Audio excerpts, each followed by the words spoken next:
Hey youngsters, welcome back. How are you all? Hope you all are doing well. And I'm sure you must have revised your yesterday's class.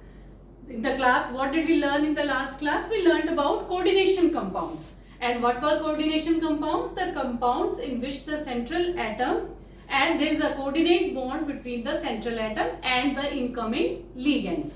तो उसकी सारी basic chemistry हमने कल सीखी थी coordination compounds की. We learnt about Werner's theory, primary valencies, secondary valencies, how are coordination compounds formed. All these things we have done in the last class. बेटा जब तक आप वो क्लास नहीं देखेंगे तो आगे की कहानी आपको समझ नहीं आएगी. तो you move accordingly, topic wise अगर आप चलेंगे तो you will keep learning the chapter in a better manner. Otherwise बीच से कोई भी टॉपिक उठा करके पढ़ना फिर मुश्किल हो जाएगा समझना चीजों को. So go through that class if you have not gone through that class and then will start with today's class. Now in today's class what are we going to learn is about the ligands. देखो बेटा कल की class में आपने सीखा कि central atom अपना जो है ऑक्सीडेशन नंबर लगा करके इलेक्ट्रॉन लूज करके कुछ चार्ज अपने ऊपर डेवलप करता है और डी ऑर्बिटल्स को फ्री करता है. अब लिगेंड आता है और उन डी ऑर्बिटल्स में इलेक्ट्रॉन डोनेट करता है. जो चार्ज डेवलप हुआ था उसको सेटिस्फाई करने के लिए कॉम्प्लेक्स के पास प्राइमरी वैलेंसीज का कॉन्सेप्ट था. आपको ये सब चीजें कल की क्लास में डिस्कस हो चुकी हैं. Now today I will discuss कि ये जो लिगेंड्स हैं ये कितनी तरह के हो सकते हैं और इन पे कितना कितना चार्ज होता है.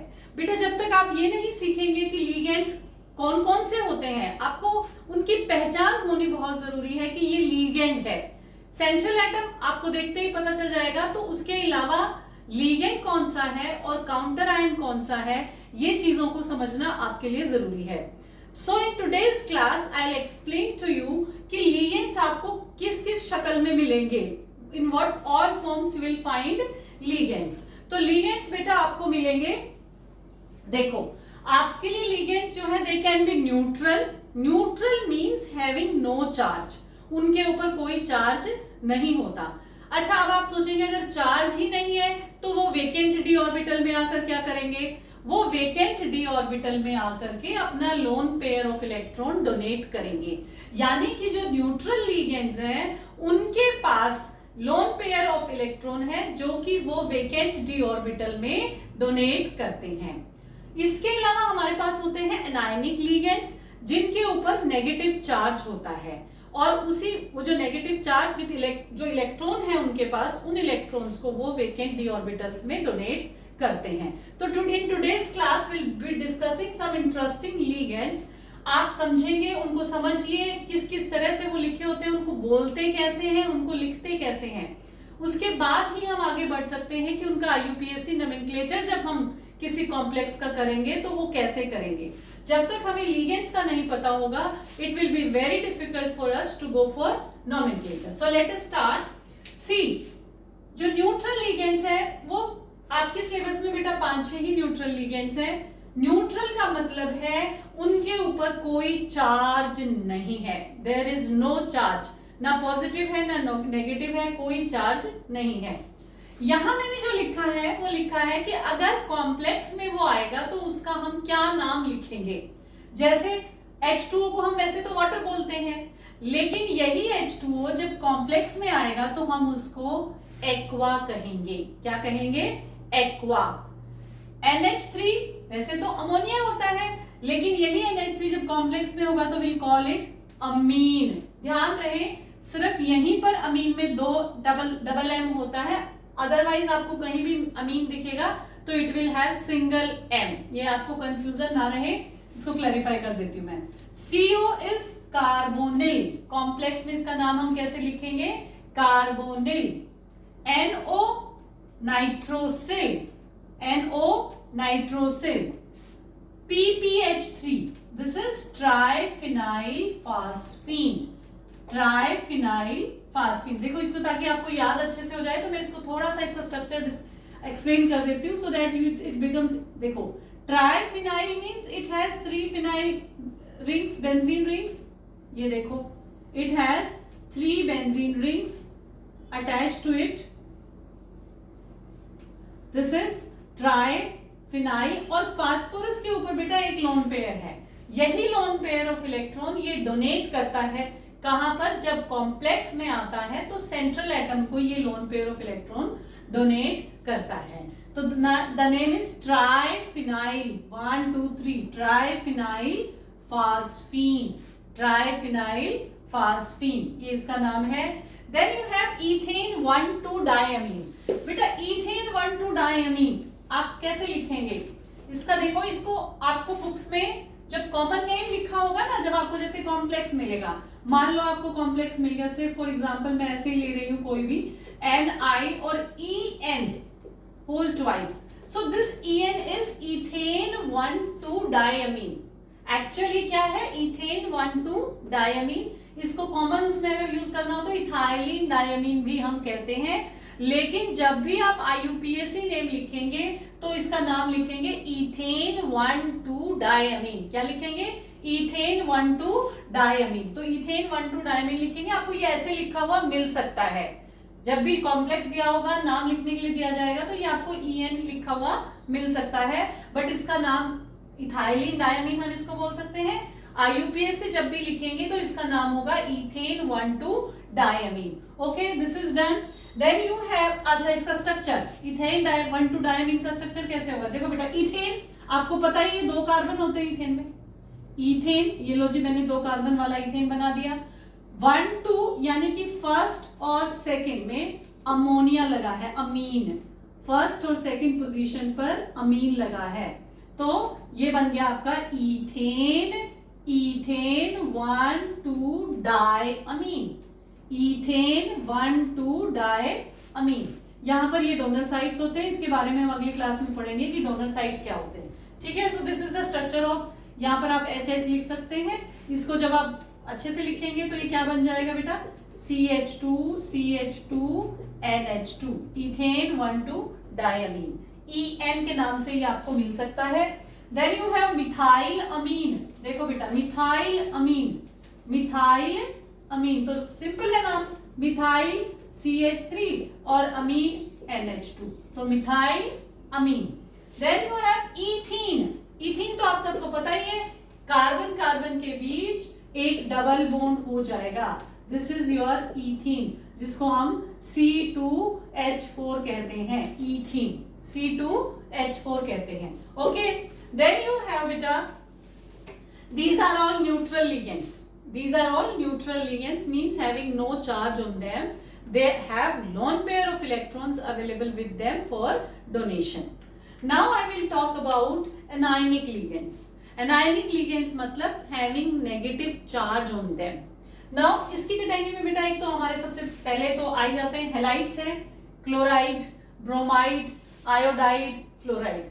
लेकिन जब भी ये आपके लिगेंड नोमेनक्लेचर में आप लगाएंगे इनको, एनायनिक लिगेंड्स को, ध्यान दो बेटा इस बात पे, एनायनिक लिगेंड्स को जब भी आप नोमेनक्लेचर में लेंगे तो जैसे ये हैलाइड होता है तो इसका ID कट के हेलिडो, जैसे क्लोरिडो, ब्रोमिडो, आयोडो, फ्लोरिडो, ऐसे आप इसको लिखेंगे।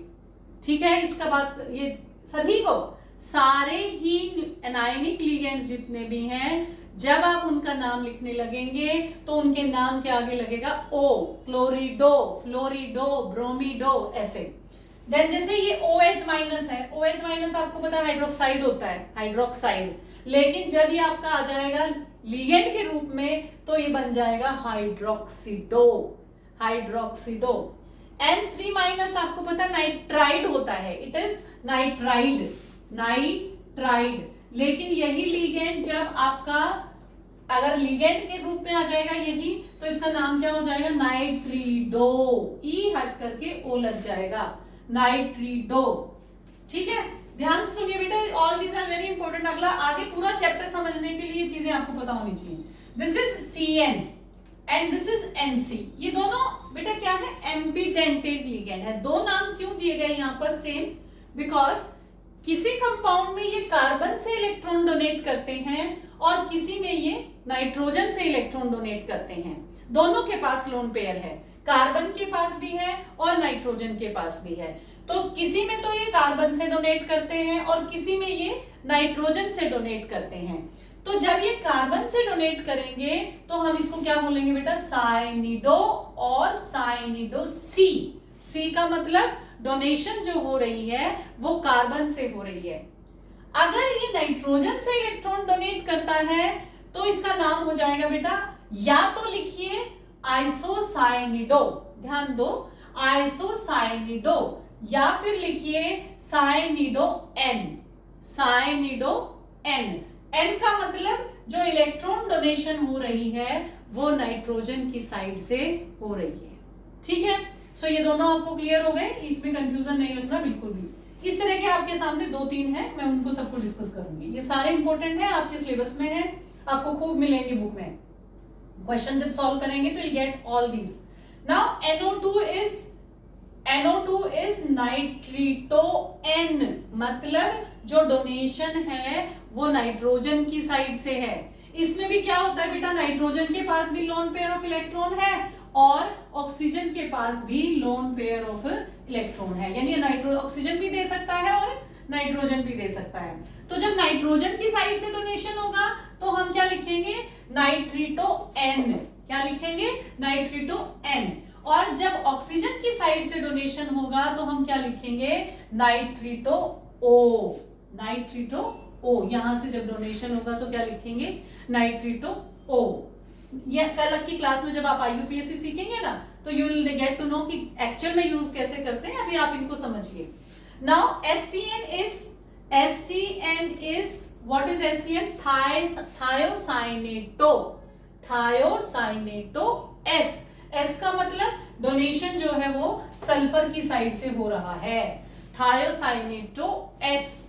और इसी का उल्टा हो जाएगा NCS माइनस, इसका मतलब डोनेशन नाइट्रोजन की साइड से हो रहा है। डोनेशन कहां से हो रहा है, नाइट्रोजन की साइड से हो रहा है, तो Thiocyaneto N। अब अगला है बेटा C2O4। C2O4 is oxalato. क्या है C2O4? ऑक्जेलेटो। अब इसका थोड़ा स्ट्रक्चर समझ लीजिए। C2O4 और इसके ऊपर चार्ज कितना है, 2-। ठीक है, C2O4 2-। This is oxalate. Oxalic acid होता है ना, H और H होता है उसमें, यहाँ पर तो वो हट गया तो ये बन गया ऑक्जेलेटो। क्या बन गया ये, oxalato. C2O4। C2O4। Then you have carbonato, CO3 2-। Sulfato, SO4 2-। ये आप 9th क्लास से पढ़ते आ रहे हैं, sulphate, carbonate. Then you have very important ligand which is ethylene diamine tetraacetate। ethylene diamine tetraacetate। ethylene means ये लो जी आपका, आप समझते हैं सभी इथाइलिन का मतलब 2 कार्बन। डायमीन के नाम का एंड लगाएंगे फिलहाल हम, क्योंकि हमें इसके साथ और कुछ अटैच करना है। क्या एसिड अटैच, देखो इथाइलिन डायमीन टेट्रा एसीटेट। अब हमें एसीटेट लगाना है ना, CH2COO-। Then again CH2COO-। यहां भी लग जाएगा CH2COO- और यहां भी लग जाएगा CH2COO-। डोनर साइड्स कौन कौन से हैं, ये 2 लोन, यहाँ नाइट्रोजन है, इसके अलावा 4 ऑक्सीजन इसके अंदर डोनर साइड्स हैं। कल हम पढ़ेंगे कि ये 6 जगह से इलेक्ट्रॉन डोनेट कर सकता है, ये यहाँ भी आप समझ सकते हैं। ठीक है, so this is how it donates electron. फिर से समझ लीजिए, इथाइलिन डायमीन टेट्रा एसीटेट।